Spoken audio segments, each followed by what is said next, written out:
probably known to many of you in some form. There's some great videos of Martin online. I very much like I'm going to say post mushrooms, but the sort of the video that's sort of after other chemicals to study than magic mushrooms. Oh, right, my favourite. Sorry, What's the title? Post mushrooms. No, I've never seen you post mushrooms. Beyond Psilocybin. Beyond Psilocybin, that's my favourite talk from Martin, but I have seen many. Martin is the executive director and co-founder of PRISM, which is Psychedelic Research in Science and Medicine. This organisation's been running since about 2008. Yep. 2011. And it really is considered one of the most important psychedelic organisations in Australia, and has a very long history and a great... The people that make up this organisation are fantastic, so I'm lucky enough to have been involved with Martin in the organisation. So thank you for your work, Martin. Martin is been the co-lead on the St Vincent's Hospital, Melbourne, Phase 2 trial for psilocybin-assisted therapy for depression and anxiety. You'll never say that word properly. Anxiety, there you go. And I always muck that one up. Associated with terminal illness, and we'll go with that one. You're also the co-investigator on Melbourne's multi-institution. There you go. There is. So one psilocybin study, one MDMA study, and I know for sure Martin's worked on many other studies, if not as a mentor to many of the studies that are currently going in Australia. So I'm going to introduce Martin Williams, and I can only take my hat off and say that he's the most respected researcher in Melbourne in Australia that I know. Thank you very much. Thanks, Ronnie. You'd probably better get out of it and start meeting a few other researchers. It's great. It just feels so good to be back on Bunjalung country. It feels like coming home every time I come back up here. So, although if we could shift some of the rain from here down south, that would be really helpful. I've come up from Melbourne and it's been bone dry for quite a while. Of course, I'd really like to pay my respects to elders, past and present, this evening. So I'm never afraid to stick my neck out a bit, and I'm going to be talking about a field that I'm not directly necessarily particularly well qualified in, and that's more the legal sort of the status of psilocybin and magic mushrooms around the world. I thought it might be an interesting topic to cover here because, of course, the parallels and some significant contrasts with cannabis activism and cannabis decrim and legalisation in Australia and beyond. So I thought it might just be interesting to work through a few examples of what's going on globally in relation to psilocybin. I guess many of you would be aware that psilocybin has been the major focus of psychedelic medical research in the world for probably about 10, 15, maybe even 20 years now. I'd say there's a few reasons for that which are quite easy to comprehend. One is psilocybin is it's a natural product, it's a non-threatening compound, it doesn't have the political baggage that LSD acid developed through the late 60s into the early 70s. And so psilocybin was really deliberately and strategically selected as a favoured compound in the medical field, in the medical sphere, for the treatment of mental health conditions. For a few reasons that I've just mentioned, but a couple of others. Psilocybin exerts a relatively short duration of action compared with LSD, for the same sort of intensity of experience, and it shows itself to be quite sort of therapeutically tractable and useful. And so I was interested to see how that's playing out because in Australia, as I'll be discussing in a few minutes' time, there's been a very significant development in the last 2 to 3 years, and you may be aware that psilocybin has been rescheduled by the Therapeutic Goods Administration in Australia to enable prescription by authorised prescribers who are psychiatrists, plus that cohort may change a little bit and broaden in the next little while. Prescription of psilocybin expressly for the treatment of treatment-resistant depression in the context of psychotherapy. And so Australia perhaps surprisingly and perhaps almost unwillingly, is now leading the world in terms of the legal sort of developments around psychedelics. And so this is where we're heading today. The snapshot of psilocybin in the sort of the global legal sort of context is it's quite a colourful world map, this one. Obviously red is the predominant colour throughout, and particularly through Eurasia, and that is essentially psilocybin is strictly illegal in most of those countries, Europe, all of Africa essentially, and quite a lot of East Asia certainly, and Southeast Asia. There's some ambiguity, I guess, in the legal status of psilocybin in countries such as Australia, India, Canada, and some parts of Europe. And that's really quite interesting because this sort of, to me, represents that rather sort of mixed and unclear sort of differentiation between decriminalisation of drugs on the one hand and legalisation or legal application on the other. There's really only a tiny handful of countries where psilocybin is actually fully legal, and those are Brazil and Peru, as you can see there, and Nepal, of all places. And there's a couple of others in the Caribbean, but otherwise it's pretty lean pickings for just a fully legal sort of status. But then there's also this interesting landscape in the USA, and I'll be going into that in a little bit of detail later. You can see that there are 3 states there where psilocybin is actually decriminalised, and it's also legal for medical use. And I don't want to labour that point too much, but it will be very interesting to explore this sort of, again, this contrast between decriminalisation, how that can be reconciled with legalisation, and that essentially goes hand in hand with the medical application, medicalisation of psychedelics. Can you guys hear me okay? My voice isn't super strong today, sorry. So just historically speaking, psilocybin, you may be aware, is the prodrug. It's the more stable form of psilocin, and that stability is conferred just simply by a little extra sort of component in the molecule. It's a phosphate group, which is at the 4th position of the hydroxy group of psilocin. Both of those compounds are biosynthesized in certain species of mushrooms, particularly Psilocybe genera and some related genera of mushrooms around the world. And anybody who saw Kane's talk a little bit earlier will see just how fascinating that field in itself is. But psilocybin and psilocin were caught up, along with a whole lot of other compounds, around that sort of late 60s into the early 70s period, when psychedelics unfortunately got quite a bad name globally, particularly led by the US and its essential sort of war on counterculture. And so psilocybin and psilocin were regulated by these United Nations treaties. Specifically, they were placed in Schedule 1 in the United Nations International Convention on Psychotropic Substances.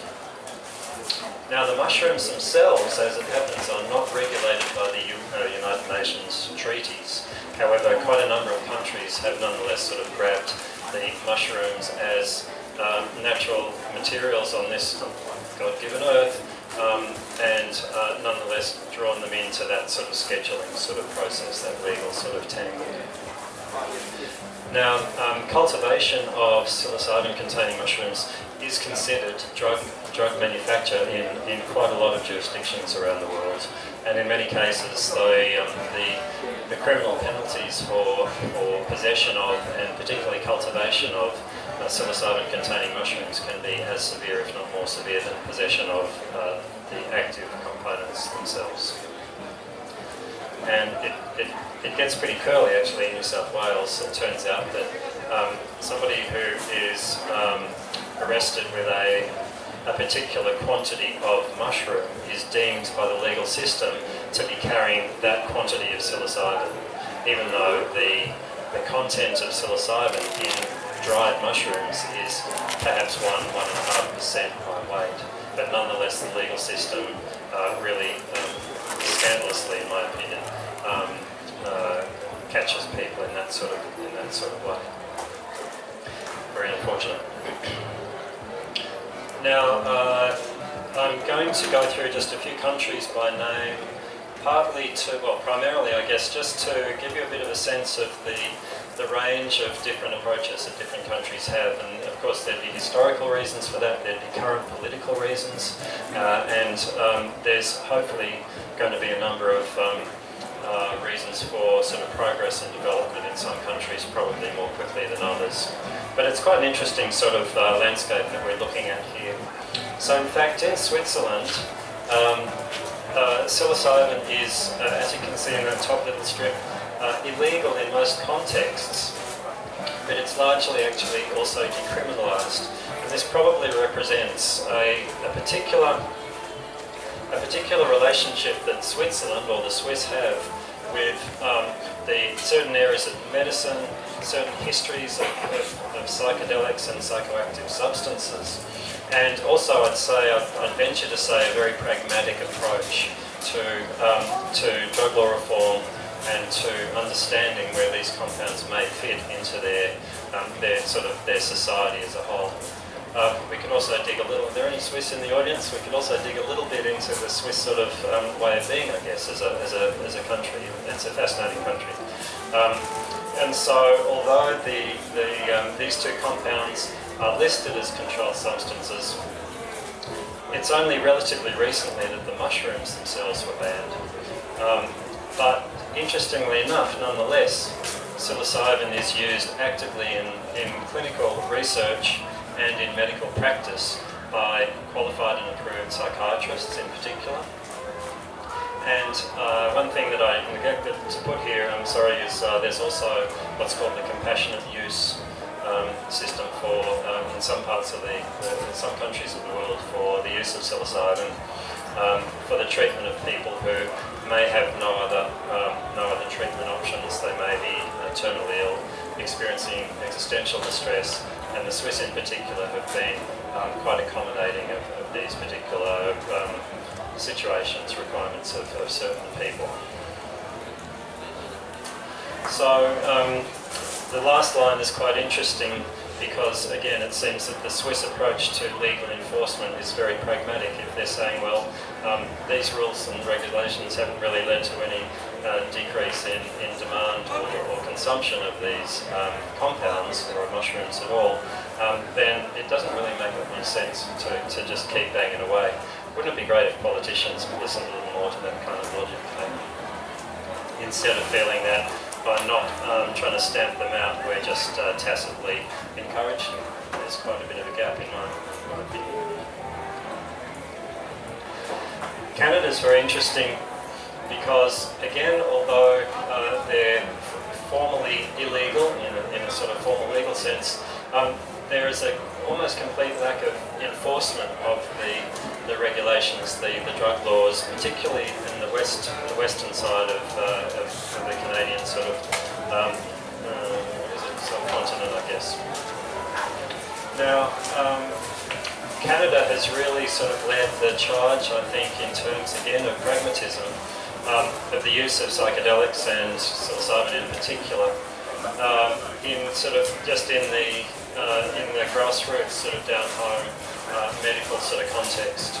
And so over that period, sort of last probably 8 to 10 years, there's been a significant increase in acceptability of the use of psilocybin, particularly for the treatment of severe mental health conditions related to terminal illness, so depression, anxiety, in some cases pain.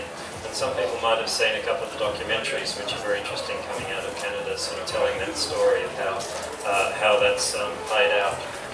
I find it quite interesting also that Canada has now become the new go-to for companies to be synthesizing psilocybin and other psychedelics for export to other countries around the world. And in fact, it's formally prohibited in the United States to export any, as I understand it anyway, and my caveat is I'm not a legal expert, so please don't take what I'm saying as absolute gospel, but my understanding is that it's prohibited to export Schedule 1 or sort of highly regulated prohibited substances, including psychedelics, from the US to other countries. And so Canada has become the one just over the border that is able to circumvent those international issues and export these compounds. There's also an interesting sort of possibility that Canada also has a big population of mining executives, and mining executives are very used to speculation on new ventures such as psychedelic development. And so it's quite possible, and in fact it's actually true, that quite a number of ex-mining executives are now leading Canadian psychedelic pharmaceutical companies. I'll let you draw your own conclusions from that.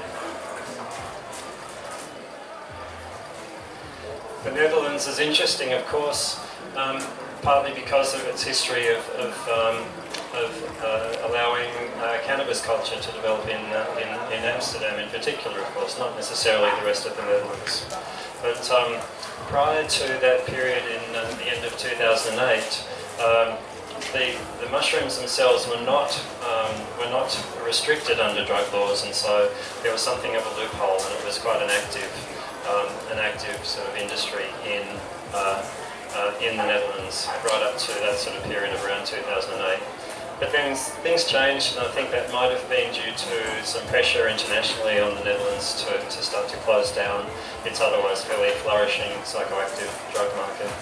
And so the prosecutor's office did essentially specify that psilocybin and mushrooms were then illegal.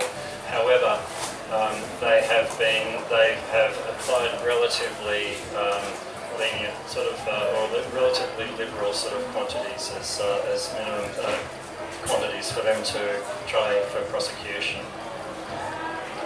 However, this little loophole emerged in the Netherlands, and there's the essentially little bundles of mycelia, which are known as truffles, psychoactive or magic truffles, have managed to slip through the net. And so, in fact, the Netherlands still has quite an active psilocybin sort of culture, and there is still an active psilocybin tourism, basically, where people, underground facilitators, are able to administer perfectly legally truffles and facilitate experiences in people. And it turns out that, as the story goes, Australia's change in regulations may have come about indirectly, partly through a facilitated truffle experience by a couple of people in the Netherlands. Brazil's quite a contrast because essentially everything's legal, mainly because there was no legal precedent in that jurisdiction to restrict mushrooms. And although Brazil is a signatory to the International Convention, and hence is in a formal sense required to list psilocybin and psilocin as illegal, there's no evidence that there's any enforcement of that legal framework on psilocybin and psilocin in Brazil. Brazil, of course, is one of the two main homes of ayahuasca, and so it's quite arguable, I guess, that Brazilian culture is more accommodating and accepting of this particular class of tryptamine psychedelic experiences as part of their deep sort of cultural sort of background and milieu. So Brazil's an interesting one because that was one of the really just the two big blue countries in the whole world that where psilocybin and psilocin are effectively legal for all comers.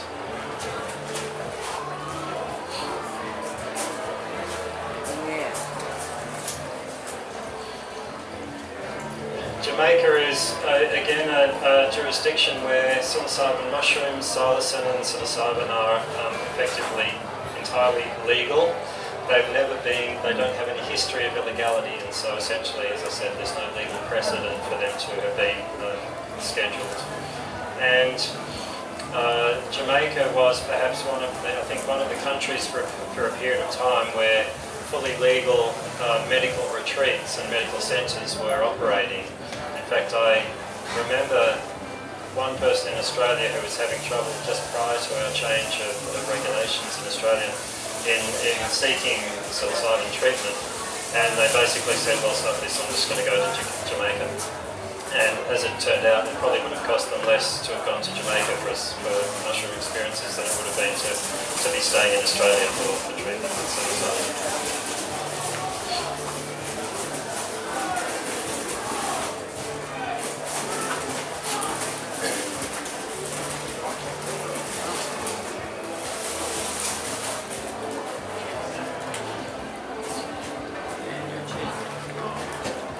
So the US is now an interesting and sort of it's a real patchwork, and I'll go into the reasons for that a little later. But as you can see, despite there being a very substantial amount of the current US continent that is, or country that's in which psilocybin and psilocin is still completely illegal, there has been this really quite interesting political process of changing the laws at various levels from the federal or from the national to the state and then even local levels. And so you can see that there are the two main states in which psilocybin and mushrooms are legal for supervised medical use but also decriminalised for personal possession and use. They're in Colorado in the centre and Oregon in the northwest. And then interestingly, and I'm not sure anybody really quite knows where this came from, but New Mexico has emerged as one of the front runners, the green state there, providing a legal framework for supervised medical use, but not yet passing any laws to decriminalise personal possession or consumption. And then there are these other states where you have decriminalisation but no legal avenue for medical use. And so California, Washington, Michigan and Minnesota are quite interesting in these regards. And in the next slide I'll just go through a little bit of detail as to how that comes to be. But what's happened there is there are certain cities which are working in their own their own ways, sort of somewhat independent, certainly of the federal legal framework and to a degree the state legal frameworks as well. And this is, I guess, something of a peculiarity of the North American sort of approach. There are three layers of government, which we have, of course, here in Australia. But those three layers of government are, if anything, more independent and they have more enshrined in their constitution, which enables them to undertake these sorts of rescheduling and decriminalisation processes.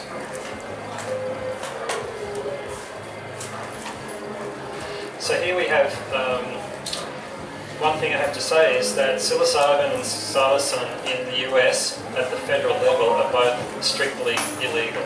So there's been no rescheduling whatsoever, and in fact on paper the Drug Enforcement Administration and the Food and Drug Administration to different degrees can pursue and enforce the federal laws as stringently as previously. However, it's interesting that in quite a number of these states now, we have either statewide rescheduling or decriminalisation, including or excluding legal medical applications. But then we also have quite a number of cities which have passed ordinances, not necessarily legalising or decriminalising so much as requiring their police forces to dramatically reduce the priority of drug charges, drug law enforcement. Okay. And so it's quite interesting. I can't really imagine that happening in Australia somehow, where any city could require the police force at the state level, because of course they have a very different sort of structure of police forces in the US, to require our New South Wales Police, for example, to deprioritise drug law enforcement.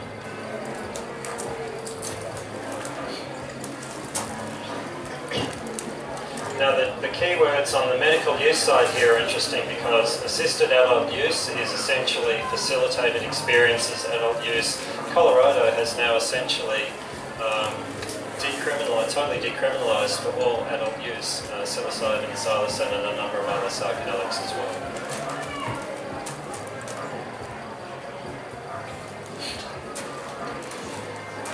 But for all that, the Oregon model is not quite a medical model. I find this rather interesting because if I understand the rather hard to read sort of regulations properly, it seems to me that in fact in Oregon it's not permitted to actually provide a psilocybin experience or a facilitated or supervised psilocybin experience as a medical intervention. It's a well-being intervention to maintain people's well-being or for their own exploration, but in fact, as far as I can understand, Oregon and to a lesser extent Colorado actually prevent doctors from administering psilocybin as an acute mental health intervention. Does that seem right from your recollection, Simon? Yeah. For all that, Oregon's been really the trailblazer in this regard. It wasn't the very first in the US, it was actually Denver in Colorado. It was the first city to decriminalise, but Oregon as a state did establish this framework for utilising psilocybin and for the administration of psilocybin. And so there's just a little bit of sort of structural stuff where there's this services section which directs the health authority to do the licensing, oversee manufacturing and so on and so forth. It's not a dispensary model the way that the cannabis model is a dispensary model, so people are not permitted to take psilocybin away from the retreat or the centre for personal use. And of course, as is the case in most of the US, the legal age for any of these is 21, not 18. And so it's interesting that a prescription and a referral are not required, but nonetheless they're required. Any individual is required to undergo a preparation session to ensure that they're suitable, that they have a mental condition which is considered to be low risk in relation to psilocybin or other psychedelic experiences and so on and so forth. The next point is that the psilocybin industry is not intended to be product-centred, but instead it's supposed to be client or patient or participant-centred, which I think is a pretty good way to look at things. It's also interesting that all of the means of ingesting involve natural cultivation and processing of mushrooms. So there's no talk of synthetic psilocybin or any pharmaceutical grade, and I think Oregon in particular has been quite sort of strong and prescriptive in avoiding the encroachment of the pharmaceutical industry and pharmaceutical grade psilocybin. I have slightly different feelings about this, but that's quite all right. I think the Oregon model is still something very much to be considered as a good sort of exemplar for how we could move ahead. So Colorado is slightly different. It actually started out with a very narrow margin of voters in Denver to decriminalise mushrooms in 2019. Remember, of course, that voting is non-compulsory in the US, so we don't actually know what the percentage of total eligible voters was who put that one through. But what they did, as I said earlier, was their trick was to prohibit the Denver city from enabling its police force to enforce the law in relation to mushroom and in fact some other psychedelic drug law enforcement. But then at the state level, then Colorado did follow a few years later in both decriminalising psilocybin and then also legalising the supervised use.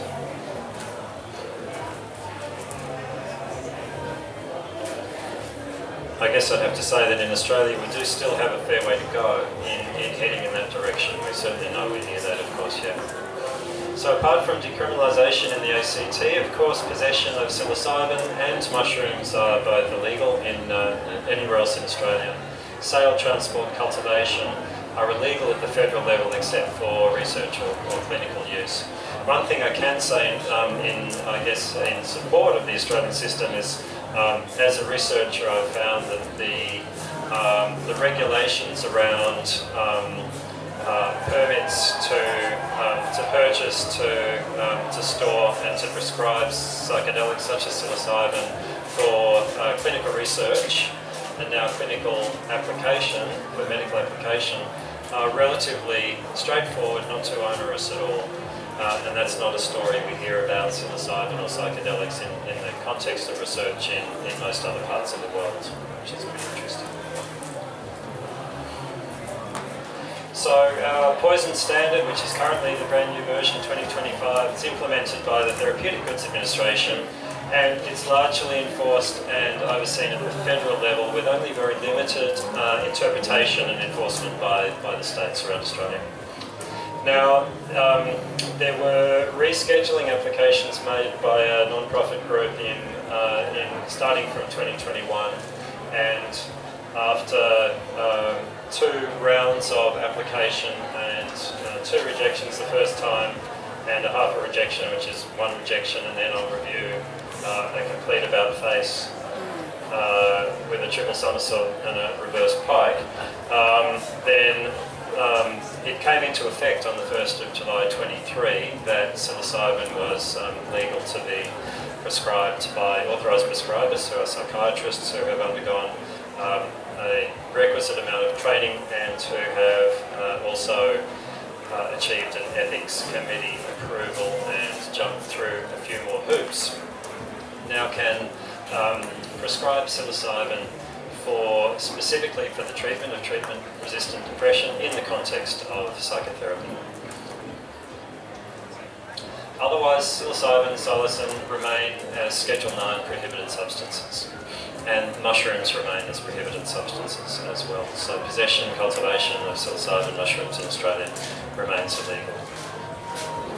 Now, one thing I'd have to stress is that the Australian model is very much the medical model, and we haven't moved very far in the way of decriminalisation, which to me just flagrantly overlooks the clear safety profile of psilocybin, of mushrooms, and so on and so forth. Nonetheless, I mean, these compounds and mushrooms themselves really should be treated with respect by people who have essentially the mental sort of robustness, I guess, to be able to undergo experiences without risk of personal harm or harm to others as it happens. Now, part of the problem with this medical model at this early stage in Australia is that the rescheduling took place suddenly, surprisingly, and with next to no infrastructure or preparation. And so it's been a bit of a grand experiment. And I guess it's just a testament actually to the measured pace of the people actually on the ground that it hasn't turned into a complete shit show. Essentially, it's been so far a reasonably successful enterprise. What I can say, however, is that the treatment for anybody at this stage is still sitting around the $25,000 to $35,000 for a course of treatment, depending on the number of sessions.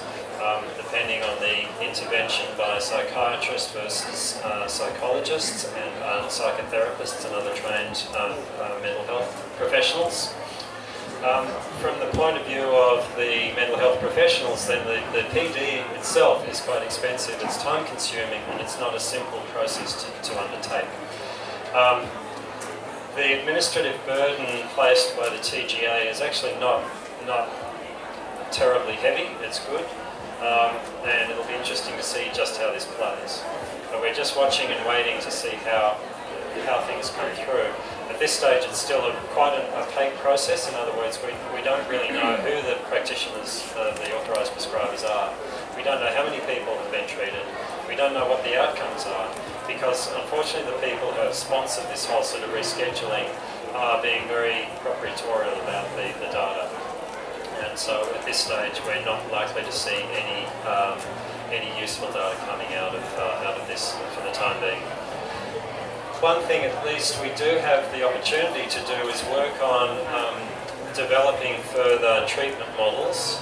And although the treatment models which are being employed in Australia and are likely to be employed around the world very much informed by the clinical research that's been taking place over the last 15 to 20 years, there is a lot of scope for the evolution of these treatment models, and that might be things just as simple as 2 versus 3 psilocybin sessions, 2, 3, 4 preparation, integration, and other sessions over whatever period of time. So we can just keep fine-tuning those, and personalising the medicine, which is very much the way things are moving in medical interventions, and so particularly mental health interventions. So I'll just sort of finish up by riffing on a few themes now. Maybe just plant some seeds, and I'd welcome, I think I'll probably have about 15-20 minutes over just to questions and general discussion, and I'd really appreciate your thoughts and input. I'm very happy to answer any questions. So the first one, of course, which I've touched upon a few times in this talk so far, is just that the somewhat contrasting and countervailing sort of considerations, I guess, associated with legalisation of drugs, and usually legalisation within a framework, a therapeutic framework of some kind, versus broader decriminalisation. And certainly medicalisation, which is associated with legalisation, has been considered perhaps a preferable way to legitimise psychedelics and other drugs, including cannabis, in the minds of lawmakers and the community at large. That is debatable, and I always welcome that conversation. I'm no particular expert in that, but I think everybody's probably got an opinion on this. But I think it is interesting to see how different countries and different jurisdictions around the world have sort of addressed this interesting sort of dichotomy, and it does seem to reflect the application of different strategic sort of proclivities, interests, different political climates, different historical factors, and so on and so forth.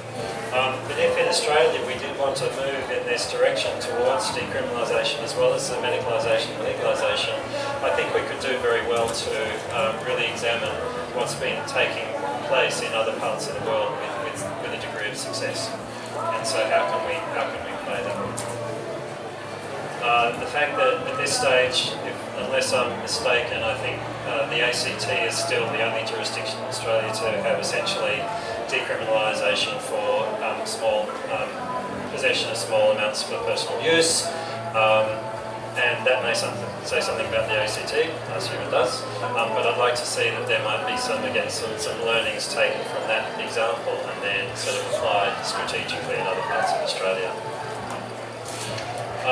I'm not going to weigh too heavily at all into the psilocybin versus mushroom debate, except to say that in the medical model, and particularly in terms of mental health interventions, the use of a calibrated dose of psilocybin is significantly preferable over the administration of usually dried mushroom biological material, which is extremely difficult to calibrate, can be a bit hard on the stomach, and isn't just everybody's cup of tea, excuse the pun, that wasn't intended.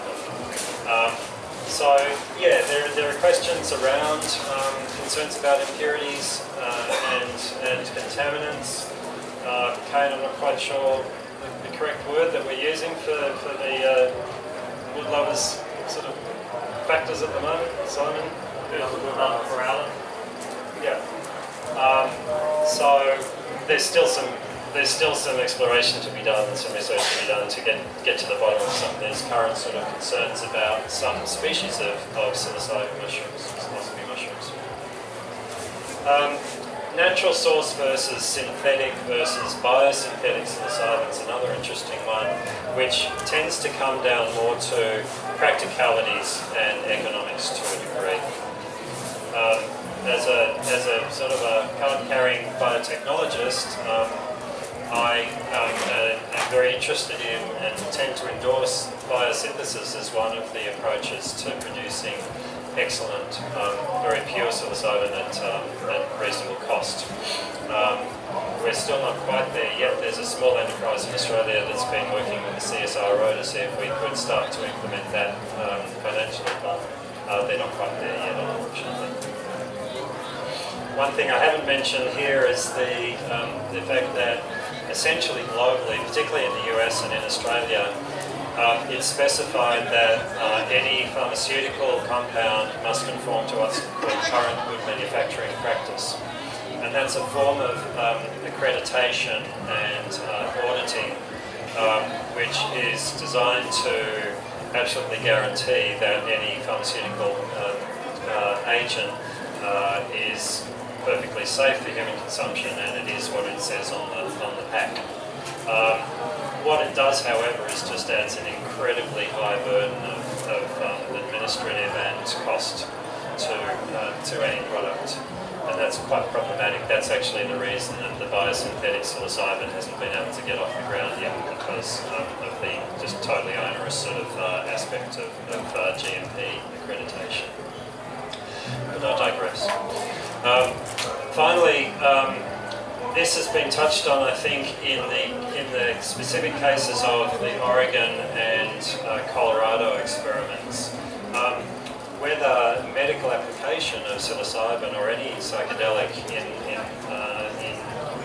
broad societal use is the absolute preeminent sort of application, or whether there's a perfectly valid intention on the part of individuals to explore religious and spiritual aspects, or for their own personal development, the broadening of their own personal experience, which arguably is something that makes us human as well, as much as any medical application.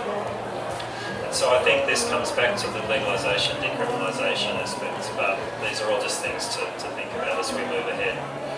And then I was also interested in the implications for other psychedelics. As Jonathan mentioned earlier, I gave a talk not so long ago here, a couple of years ago, entitled Beyond Psilocybin, and in fact I've just curated a journal, special research topic issue of a journal in Frontiers in Psychiatry, which was encouraging researchers to communicate about their own research into compounds beyond psilocybin. So I've called psilocybin the gateway psychedelic, and I think there's plenty of scope to explore, and I'm happy to say that there is quite a lot of active research globally now looking at other closely related and some much distantly related compounds, including the neuroplastogens or psychoplastogens, which are these non-psychedelic serotonin receptor agonists that Simon was discussing earlier. So lots of interesting stuff in there, and lots of scope to move ahead. I feel in the short term we have plenty of potential in Australia to move things along. So in fact there's a follow-up application to broaden psilocybin use in medical practice to existential distress or depression, anxiety associated with terminal illness, and also the broadening of authorised prescribers, therefore, to encompass palliative care physicians in addition to psychiatrists, specifically speaking. Perhaps a slight negative, or something of a negative, is the definite sort of move in or encroachment of pharmaceutical company interests. Usually at the moment they're quite small pharmaceutical companies, because the big pharmaceutical companies, apart from Johnson & Johnson, that's making ridiculous amounts of profit on Spravato, which is one of the ketamine preparations. The big companies at this stage still don't have the risk appetite to weigh in very heavily into R&D in psychedelic research. There are elements of funding models which are still very much to be nutted out, so we've got a long way to go. In terms of the involvement of medical insurance in Australia, the medical benefit scheme and the pharmaceutical benefit scheme, and also, interestingly enough, the Department of Veterans Affairs is starting to move, or is moving now, towards supporting these as well. In the US, the Food and Drug Administration has turned out to be not so compliant, and I use that word carefully and advisedly, as the Therapeutic Goods Administration. In fact, the FDA rejected a very strong, otherwise very strong application for MDMA to be approved in the same way that psilocybin is approved, and MDMA is approved approved in Australia, specifically for the treatment of post-traumatic stress disorder in the context of psychedelic-assisted psychotherapy. And that has set the global scene back probably 2 to 3, maybe 5 years. And that was a disappointment, but in retrospect, I think it vindicated our concerns about what's been going on in Australia. But nonetheless, it was a bit of a shame. Interestingly enough, Oregon and Colorado both have a number of cities within those states which are opting out of the statewide psychedelic decriminalisation move. So there are certain cities which still have enough autonomy, well, they all have autonomy to a degree, and they are resisting that move towards broad-scale decriminalisation. And I think that is a good testament to the flexibility, I guess I could say, of the North American system and the mindset overall. And then finally, I think there are likely to be shifts coming through, in further shifts in Canada, and also the beginnings of shifts in Europe. And I think that that may accelerate in the current global political climate. So I guess we'll just have to watch and wait and see what comes up. But it's it's an interesting space. As I say, almost every year, there's never been a more exciting time to be involved in psychedelic research. So, just some final thoughts. I do feel that there is so much research taking place now. I'm very happy to say that that the evidence is always accumulating in favour of the efficacy of psychedelics as a mental health intervention.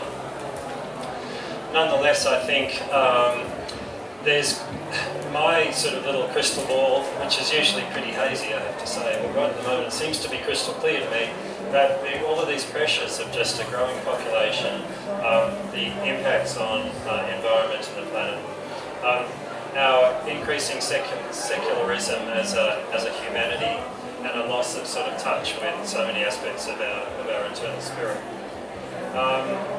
These are really going to accelerate the movement towards acceptance of and preparedness to explore psychedelic spaces and mind-body states. I think a really salient point is if there's a way for us to move towards a maintenance model of mental health and well-being, that wouldn't be a bad way to go.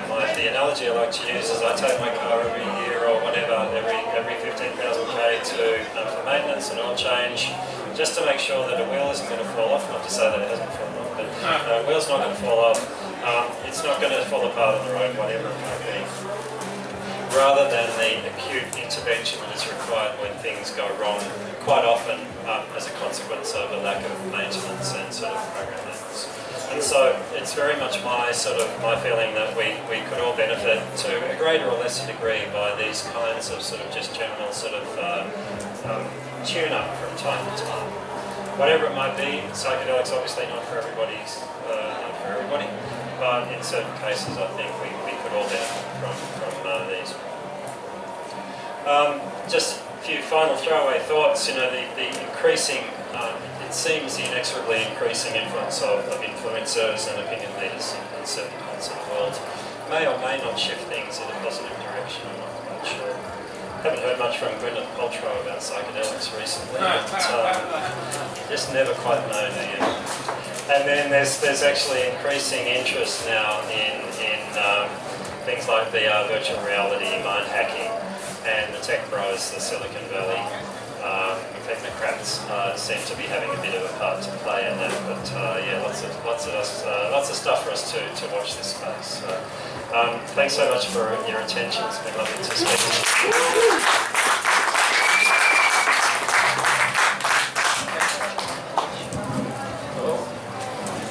Thank you very much, Martin. That was fantastic. I wanted to open the floor up to questions. Who wants to go first? Oh, I haven't seen this before. Yep, maybe I'll go there next time.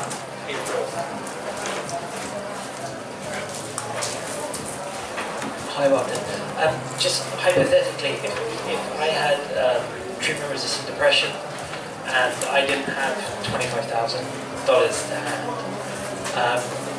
Where out of those countries would you think would be the best place for me to go in relation to price and jurisdiction?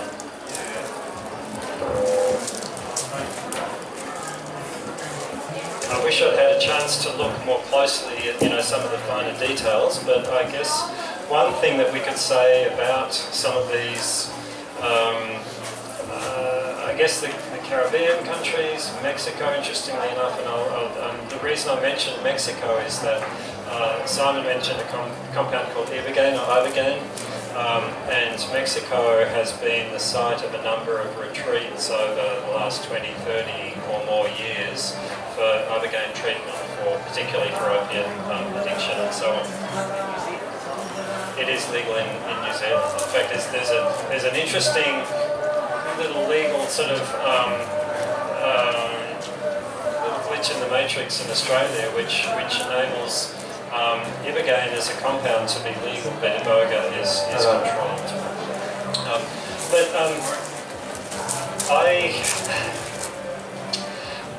One thing I can say is that the US and to a much lesser degree Australia, but to a small degree Australia, have philanthropic structures and frameworks and predispositions which are inclined to provide the kind of support for people who don't have the means to explore those options themselves. One country I probably quite obviously haven't mentioned is the UK in this presentation, and the UK is sadly lagging in this area, and there just seems to be this staunch resistance to accepting any sort of evidence and any progress, which is such a shame, because the NHS, for all its shortcomings, could well be a great way to support this kind of intervention.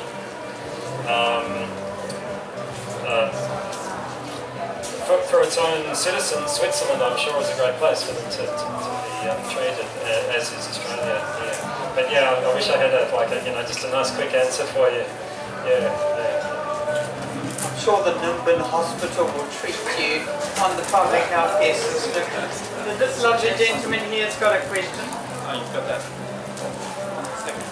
Thanks for the overview. You are very familiar with all of this and have thought about it a lot. What's your ideal model in Australia look like? What if you could make it happen any way you wanted to? What would it be? Sure. With all respect, I'd probably broaden it beyond psychiatrists.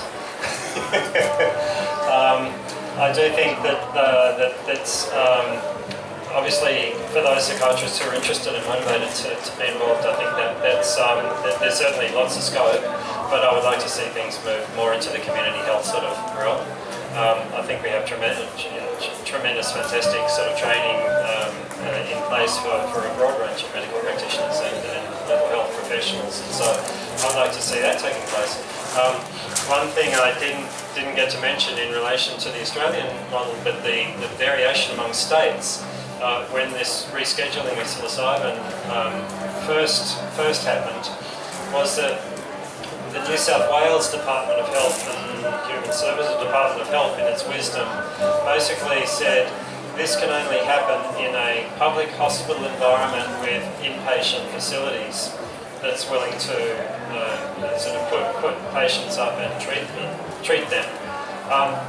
And there just clearly weren't those facilities in New South Wales, and so it was never going to happen. And it's really hard to know whether that was a deliberate ploy on the part of the New South Wales Department of Health, or whether it was just a sort of a by-the-by. But I think opening it up to community clinics, and I've had a paper on that, and all of the translational aspects are very important. Sorry, I'm answering your question, Simon. And so if we can open it up, broaden it, and also incorporate the MBS and medical insurance as quickly as possible. I was actually asked, and I've said this a couple of years ago here as well. I was invited by Swiss Re, which is one of the reinsurance companies which insures the insurance companies, to give a presentation on psychedelic assisted therapies as a mental health intervention. As far as I know, they took notes and they were very cordial about it. But as far as I know, nothing's really happened yet. They can't see the compelling argument at this stage to provide medical insurance support yet. But I'm hoping it's coming, and I think it is coming. I think that man was highly anxious about when he could get books. Have we got a question? So I've got one here from Richard. Yep. We've got books up here, haven't we? The whole bookshop. In the Hemp Embassy, there's There's a bookshop up there. bookshop here. Now this lovely man. Thank you. I just wanted to riff off. Hello. Just wanted to riff off a few things. I think sorry.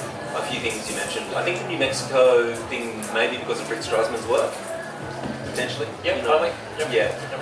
And just in terms of the whole TRD, treatment-resistant depression thing, and the cohort, as it were, for particularly ketamine-assisted therapy, so Spravato, and also ketamine hydrochloride.